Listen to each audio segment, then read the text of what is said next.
વાલા ભાઈઓ અને બહેનો, આપ સર્વને લોગોસ બાઇબલ સ્ટડી તરફથી પ્રભુ ઈસુના જીવંત પવિત્ર અને ત્રિએક નામમાં હું સર્વને પ્રેમી સલામ પાઠવું છું.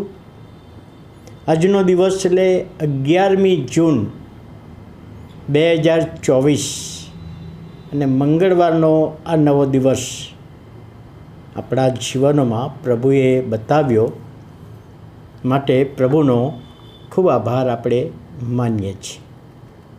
આજનું પ્રોમિસ ગીતશાસ્ત્ર તેનો 50મો અધ્યાય અને 21મી કલમ. હવે 50મો અધ્યાય જે ગઈકાલે અને એના આગલા દિવસે પણ મેં કહ્યું હતું કે યહોવા ઈશ્વર અદલ ઇન્સાફ કરે છે, ચોખ્ખો ન્યાય આપે છે, ન્યાય કરે છે. આજનું જે વચન છે, હું તને ઠપકો દઈશ અને હું તારા કામ તારી આંખો આગળ અનુક્રમે ગોઠવીશ, ગણાવીશ. હવે આ જે પ્રોમિસ છે ને એ નકારાત્મક પ્રોમિસ છે. આ પ્રોમિસમાં જે બે બાબતોનો ઉલ્લેખ છે કે તને ઠપકો દઈશ અને બીજી બાબત કે તારા જે કામ તે કર્યા છે ને એ બધા કામને તારી આંખો આગળ હું એક પછી અનુક્રમે ગોઠવીશ અને ગણાવીશ.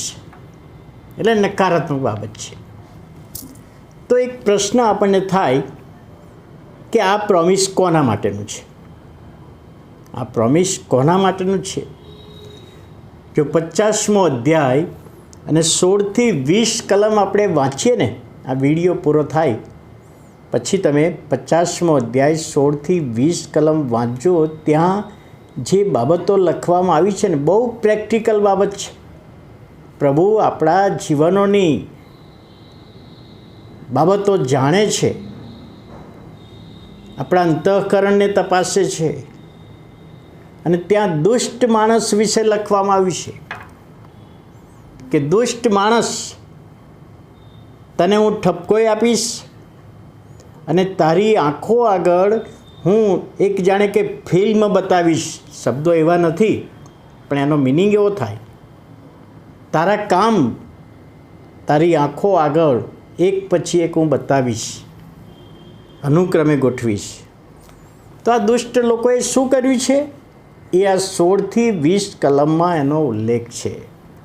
ઈશ્વરને સ્વીકારતો નથી, ઈશ્વરની આધીનતા સ્વીકારતો નથી, ઈશ્વરના વચનને સ્વીકારતો નથી અને કહે છે ઈશ્વરનું કયું માનતો નથી. ઈશ્વર જે કહે, જીવતો ઈશ્વર જે કહે છે એનાથી વિરુદ્ધ કરે છે અને કહે છે મારો અવાજ ના સાંભળવા જેવો તું કરે છે. આંખ આડા કાન કરવા, સાંભળ્યો નથી અવાજ. ઈશ્વરનો અવાજ સ્પષ્ટ રીતે આવ્યો પણ ના સાંભળ્યો અવાજ, એવું વલણ દર્શાવ્યું છે. અને બીજા જે દુષ્ટ લોકો છે એમને તું સહમતિ આપે છે, એમની સાથે તું સહકારમાં રહે છે, એમને દુષ્ટતામાં આગળ વધવામાં તું મદદ કરે છે. એ બાબત પણ લખવામાં આવી છે. ત્યાં લખ્યું છે કે તું વ્યભિચારીઓનો ભાગીદાર થાય છે. વ્યભિચાર કરનાર વ્યક્તિઓની સાથે તું હોય છે, એમને સહકાર આપે છે, એમાં તું ભાગીદાર બને છે. અને ત્યાં આગળ લખ્યું છે કે ભૂંડાઈ બોલવામાં તું પાછો પડતો નથી.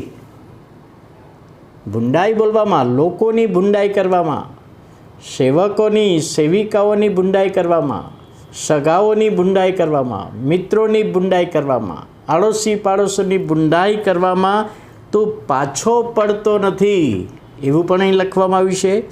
અને કહે છે તારી જીભ કપટ કરે છે. જે જીભ દ્વારા ઈશ્વરનો મહિમા પ્રગટ કરવાનો છે ત્યારે એ જીભ દ્વારા ઈશ્વરે ઉત્પન્ન કરેલા માણસની વિરુદ્ધ તું બોલે છે. ત્યાં લખવામાં આવ્યું છે તું તારા ભાઈની વિરુદ્ધ બોલે છે.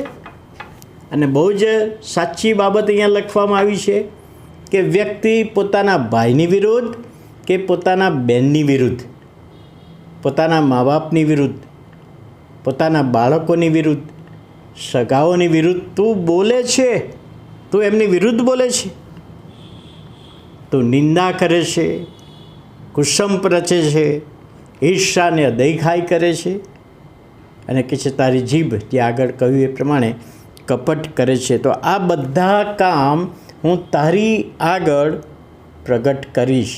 એક પછી એક તને બતાવીશ કે તે આ દિવસે શું કરેલું, આ દિવસે શું કરેલું, આ દિવસે શું કરેલું. આ બધા જે કામ એક પછી એક નકારાત્મક છે એ બધા તારી આગળ બતાવીશ. તે ગયા મહિને શું કરેલું, આગલા મહિને શું કરેલું, ગયા વર્ષે શું કરેલું, ગઈકાલે શું કરેલું, એ બધું તને બતાવીશ એવું અહીંયા આગળ પ્રભુનું વચન કહે છે. અને કહે છે આંખો આગળ અનુક્રમે ગોઠવીશ. એટલે એનો મિનિંગ શું? આંખો આગળ વારા પ્રમાણે તે જે સમય પ્રમાણે જે પહેલું કર્યું છે પહેલું બતાવીશ, બીજું કર્યું છે બીજું બતાવીશ, ત્રીજું કર્યું છે ત્રીજું બતાવીશ, છેલ્લું કર્યું છે છેલ્લું બતાવીશ. એટલે એ અનુક્રમે હું ગોઠવીશ. અને તું કેવો છે, તારું કામ કેવું છે, તારું કામ કેવું છે એ હું બતાવીશ. નકારાત્મક પ્રોમિસ છે,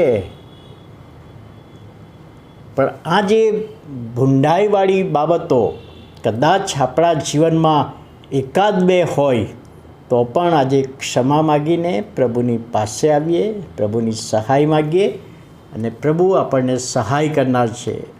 પ્રાર્થના કરીએ. વાલા પ્રભુ, અમે તમારો આભાર માનીએ છીએ, તમારા નામને ધન્યવાદ આપીએ છીએ. આજના દિવસનો આશીર્વાદ આપો.